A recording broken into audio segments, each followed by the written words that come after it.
사사기 2장. 여호와의 천사가 길갈에서 복임으로 올라가 말했습니다.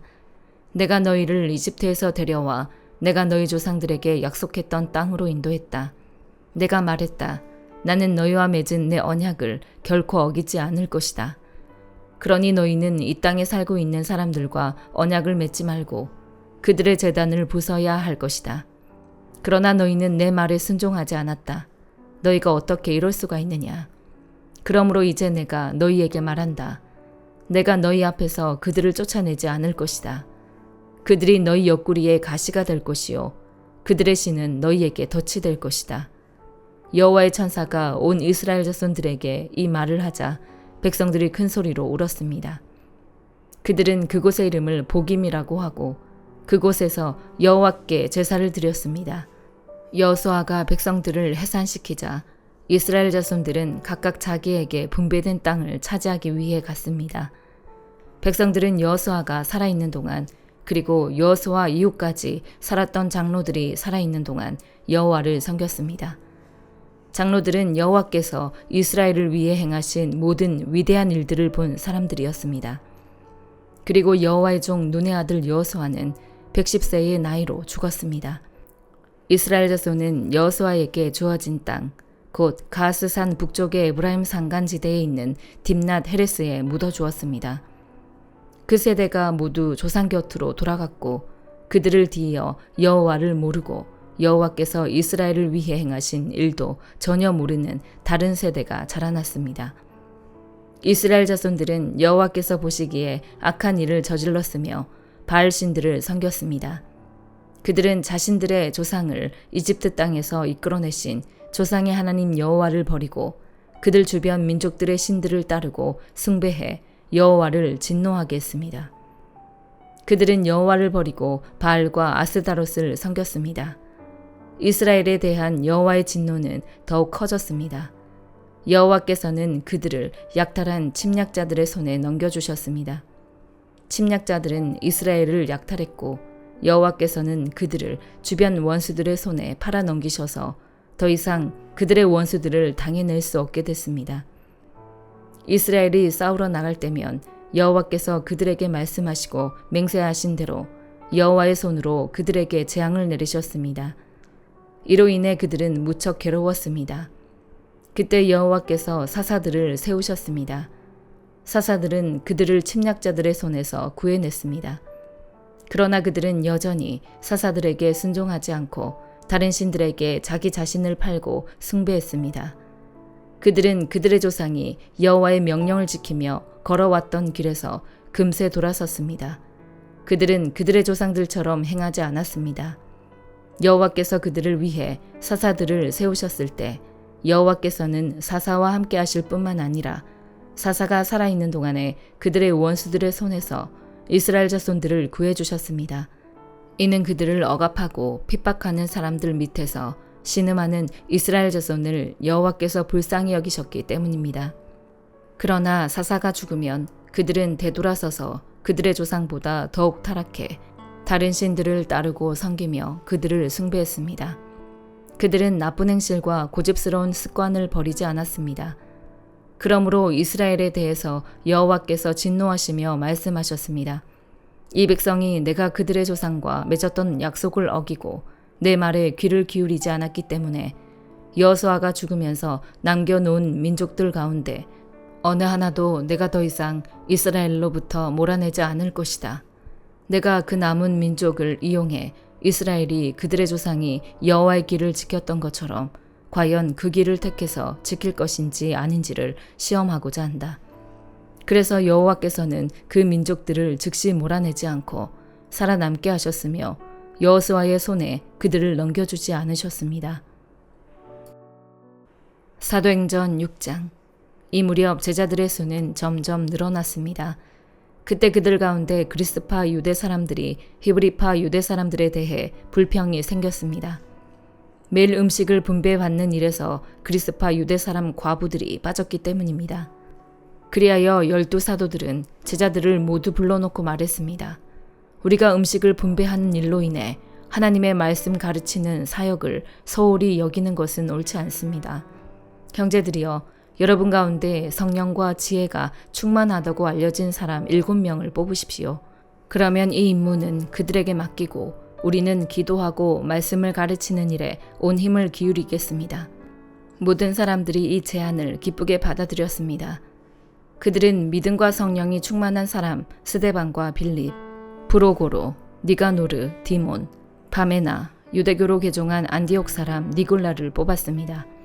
그들은 이 사람들을 사도들 앞에 세웠고 사도들은 그 사람들 머리 위에 손을 얹고 기도했습니다. 이렇게 해서 하나님의 말씀은 계속 널리 퍼져나갔으며 이로써 예루살렘에 있는 제자들의 수도 많이 늘었고 더욱이 수많은 제사장들도 이 믿음에 순종하게 됐습니다. 스데반은 하나님의 은혜와 능력이 충만해 사람들 가운데 큰 기사와 표적을 행했습니다. 그런데 그때 구레네, 알렉산드리아, 길리기아와 아시아 등지에서 온 유대 사람들로 구성된 이른바 자유인의 회당에 속한 사람들 가운데 스데반을 반대하는 사람들이 일어났습니다. 그들은 스데반과 논쟁을 벌이기 시작했지만 스데반이 지혜와 성령으로 말하는 것을 모두 당해낼 수 없었습니다. 그러자 그들은 돈을 주고 몇몇 사람을 시켜 스데반이 모세와 하나님을 모독하는 것을 들었다라고 말하게 했습니다. 그들은 이렇게 백성들과 장로들과 율법학자들을 선동해 스데반을 붙잡아 공회 앞으로 끌고 갔습니다. 그들은 거짓 증인들을 내세워 거짓 증언을 하게 했습니다. 이 사람은 이 거룩한 곳과 율법에 대해 험담을 그치지 않고 계속해 왔습니다. 우리는 이 사람이 나사렛 예수가 이곳을 무너뜨리고 모세가 우리에게 전해준 관습들을 바꿀 것이라고 말하는 것을 들었습니다. 그러자 공회에 앉아있던 사람들이 모두 스데반을 주목했습니다. 그때 그의 얼굴은 마치 천사의 얼굴처럼 보였습니다. 예레미야 15장. 그때 여호와께서 내게 말씀하셨다. 모세와 사무엘이 내 앞에 섰다고 하더라도 내 마음은 이 백성들에게 향하지 않을 것이다. 그들을 내 앞에서 쫓아낼 것이다. 그리고 그들이 너에게 우리가 어디로 가야 합니까? 라고 묻는다면 그들에게 말하여라. 여호와께서 이렇게 말씀하셨다. 죽을 사람들은 죽음으로 향하고 칼을 맞을 사람들은 칼로 향하고 기근을 당할 사람들은 기근으로 향하고 포로가 될 사람들은 포로됨으로 향하라. 여호와의 말이다. 내가 그들에게 네 종류의 멸망시키는 것들을 보낼 것이다. 죽이는 칼과 끌어가는 개들과 삼키고 황폐하게 할 공중의 새들과 땅의 짐승들이다. 유다왕 히스기야의 아들 므낫세가 예루살렘에서 한 짓으로 인해서 내가 그들을 세상 모든 나라들에게 공포의 대상이 되게 할 것이다. 예루살렘아, 누가 너에게 인정을 베풀겠느냐? 누가 너를 위해 슬퍼하겠느냐? 누가 네 안녕을 묻기 위해 발길을 멈추겠느냐? 여호와의 말이다. 네가 나를 버렸고 계속 타락했다. 그래서 내가 내 손을 너에게 뻗어 너를 멸망시킬 것이다. 나는 가엾게 여기는 것에 지쳤다. 내가 그 땅 성문에서 키질해 그들을 골라낼 것이다. 내가 그들에게서 자식들을 빼앗아가고 내 백성을 멸망시킬 것이다. 이는 그들이 자기들의 행동을 돌이키지 않았기 때문이다. 내가 그들의 과부들을 바다의 모래보다 더 많게 할 것이다. 정오에 내가 젊은 사람들의 어머니들에게로 파괴자를 데리고 와서 갑자기 그들에게 고통과 공포를 가져다 줄 것이다. 7 자식을 낳은 어머니가 기력을 잃고 그녀의 마지막 숨을 쉬게 될 것이다. 아직 낮인데도 그녀의 해가 져서 그녀가 수치를 당하고 창피를 당하게 될 것이다. 그들의 남은 사람들을 내가 그들의 대적들 앞에서 칼에 넘겨줄 것이다. 여호와의 말이다. 내게 화가 있도다. 내 어머니여. 어머니께서 나를 온 땅과 싸우고 다툴 사람으로 낳으셨도다. 내가 빌려주지도 빌리지도 않았건만 모두가 나를 저주하는구나. 여호와께서 말씀하셨다. 내가 너를 반드시 선의로 구원할 것이다. 내가 반드시 재앙의 때에 고난의 때에 네 대적들로 하여금 너에게 강구하게 할 것이다. 철, 곧 북쪽에서 오는 철 또는 청동을 깨뜨릴 수 있는 사람이 있느냐? 네 땅 전역에 퍼져 있는 네 모든 죄로 인해 내가 네 재산과 네 보물들을 약탈물로 대가 없이 줄 것이다. 네가 알지 못하는 땅에서 내가 너로 하여금 네 대적을 섬기게 할 것이다. 이는 내 진노에 불이 붙어 너희를 살을 것이기 때문이다. 여호와여, 주께서 아시오니 저를 기억하시고 저를 돌보아 주십시오. 저를 위해 저를 핍박하는 사람들에게 복수해 주십시오. 주께서는 오래 참는 분이시니 저를 떠나가게 하지 마십시오. 주를 위해 제가 치욕을 당하는 것을 생각해 주십시오. 주의 말씀을 찾아 제가 먹으니 주의 말씀이 제게 기쁨이었고 제 마음의 즐거움이었습니다. 만군의 하나님 여호와여, 이는 제가 주의 이름으로 불리기 때문입니다. 제가 조롱하는 사람들의 무리 가운데 앉지 않았고 즐거워하지도 않았습니다. 주의 손으로 인해 제가 홀로 앉았습니다. 이는 주께서 분노로 저를 채우셨기 때문입니다. 왜 제 고통은 계속되고 왜 제 상처는 중하고 치료될 수 없습니까? 주께서는 제게 무리 없는 샘처럼 속이는 시내가 되시렵니까? 여호와께서 이렇게 말씀하셨다. 만약 네가 돌아온다면 내가 너를 다시 데려오리니 네가 내 앞에 설 것이다. 만약 네가 쓸모없는 것에서 소중한 것을 골라내면 너는 내 입처럼 될 것이다. 그들이 너에게 돌아오게 하고 너는 그들에게 돌아가지 마라. 내가 너를 이 백성에게 견고한 정동 성벽이 되게 할 것이다. 그들이 너와 싸우겠지만 너를 이기지 못할 것이다. 이는 내가 너와 함께 있어 너를 구해서 건져낼 것이기 때문이다. 여호와의 말이다.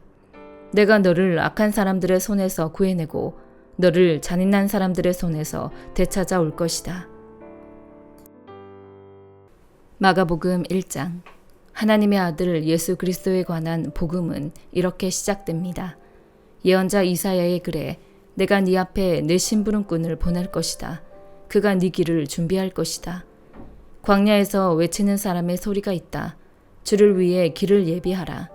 그분을 위해 길을 곧게 하라라고 기록돼 있는 대로 세례자 요한이 광야에 나타나서 죄 용서를 위한 회개의 세례를 선포했습니다.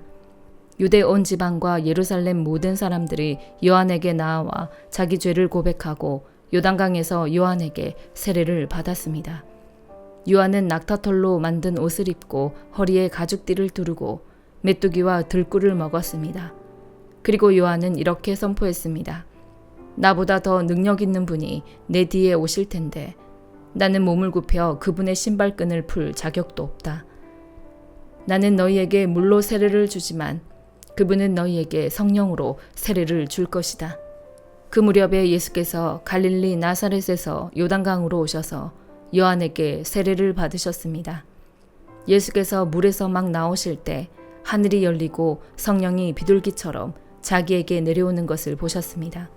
그리고 하늘에서 소리가 들려왔습니다. 너는 내가 사랑하는 아들이다. 내가 너를 무척 기뻐한다. 그러고 나서 곧 성령이 예수를 광야로 내보내셨습니다. 예수께서 40일 동안 광야에 계시면서 사탄에게 시험을 받으셨습니다. 그때 예수께서 들짐승들과 함께 계셨는데 천사들이 예수를 시중들었습니다. 요한이 감옥에 갇힌 뒤 예수께서는 갈릴리로 가셔서 하나님의 복음을 선포하셨습니다. 때가 찼고 하나님 나라가 가까이 왔으니 회개하고 복음을 믿으라. 그리고 예수께서 갈릴리 호숫가를 거닐다가 시몬과 그 동생 안드레가 호수에 그물을 던지는 것을 보셨는데 그들은 어부였습니다. 예수께서 말씀하셨습니다. 나를 따라라. 내가 너희를 사람 낚는 어부가 되게 하겠다. 시몬과 안드레는 곧 그물을 버려두고 예수를 따랐습니다. 예수께서 조금 더 가시다가 세베대의 아들 야고보와 그 동생 요한이 배에서 그물을 깁고 있는 것을 보시고 곧 그들을 부르셨습니다. 그러자 그들도 아버지 세베대와 일꾼들을 배에 남겨두고 곧바로 예수를 따랐습니다. 그들은 가버나움으로 갔습니다. 곧 안식일이 돼 예수께서 회당에 들어가셔서 말씀을 가르치시기 시작하셨습니다. 그러자 사람들은 예수의 가르치심에 놀랐습니다. 율법학자들과 달리 예수께서는 권위 있는 분처럼 가르치셨기 때문입니다. 바로 그때 회당 안에 더러운 귀신 들린 사람 한 명이 울부짖었습니다. 나사렛 예수여, 우리가 당신과 무슨 상관이 있습니까? 우리를 망하게 하려고 오셨습니까? 나는 당신이 누구신 줄 압니다. 하나님께서 보내신 거룩한 분이십니다. 예수께서 귀신을 꾸짖으시며 말씀하셨습니다. 조용히 하여라. 그리고 그 사람에게서 나와라. 그러자 더러운 귀신은 그 사람에게 발작을 일으키더니 비명을 지르며 떠나갔습니다. 사람들은 모두 너무나 놀란 나머지 서로 수군거렸습니다. 이게 무슨 일이지? 권위 있는 새로운 가르침이로군. 저가 더러운 귀신에게 명령까지 하고 귀신도 그에게 복종하니 말이야. 그래서 예수에 대한 소문이 갈릴리 온 지역으로 삽시간에 퍼졌습니다. 그들은 회당에서 나와 곧바로 야고보와 요한과 함께 시몬과 안드레의 집으로 갔습니다. 이때 시몬의 장모가 열병으로 앓아누워 있었습니다. 사람들은 즉시 이 사실을 예수께 말씀드렸습니다. 그래서 예수께서 그 여인에게 다가가셔서 손을 잡고 일으키셨습니다. 그러자 그 즉시 시몬 장모의 열이 떨어졌습니다. 곧바로 그 여인은 그들을 시중들기 시작했습니다. 그날 저녁 해진 후에 사람들이 아픈 사람들과 귀신 들린 사람들을 전부 예수께로 데려왔습니다. 온 동네 사람들이 문 앞에 모여들었습니다. 예수께서는 온갖 병에 걸린 사람들을 많이 고쳐주셨습니다. 그리고 많은 귀신들도 내쫓아 주셨습니다.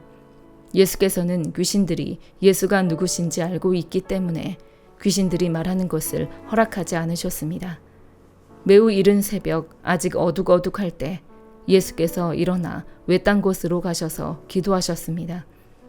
시몬과 그 일행들이 예수를 찾아 나섰습니다. 그들이 마침내 예수를 만나자 소리쳐 말했습니다. 모든 사람들이 선생님을 찾고 있습니다. 예수께서 대답하셨습니다. 가까운 이웃 마을들에 가서도 말씀을 전파하도록 하자. 내가 이 일을 하러 왔다. 그리하여 예수께서는 갈릴리에 두루 다니시며 여러 회당에서 가르치시고 귀신들을 쫓아내셨습니다. 어떤 나병 환자가 예수께 다가와 무릎을 꿇고 애원했습니다. 선생님께서 원하시기만 하면 저를 깨끗하게 해주실 수 있습니다. 예수께서 불쌍히 여기시고 손을 내밀어 그를 만지시며 말씀하셨습니다. 내가 원한다. 자, 깨끗이 나아라. 그러자 나병이 순식간에 사라지고 그가 깨끗이 나았습니다. 예수께서는 곧바로 그를 보내시며 단단히 당부하셨습니다. 일에 대해 아무에게도 아무 말도 하지 마라. 다만 제사장에게 가서 네 몸을 보이고 네가 깨끗이 나은 것에 대해 모세가 명령한 대로 예물을 드려 사람들에게 증거를 삼아라. 그러나 그 사람은 나가서 이 일을 마구 널리 퍼뜨렸습니다. 그 결과 예수께서는 더 이상 드러나게 마을 안으로 들어가지 못하고 마을 밖 외딴 곳에 머물러 계셨습니다. 그래도 사람들은 여전히 사방에서 예수께로 모여들었습니다. 아멘.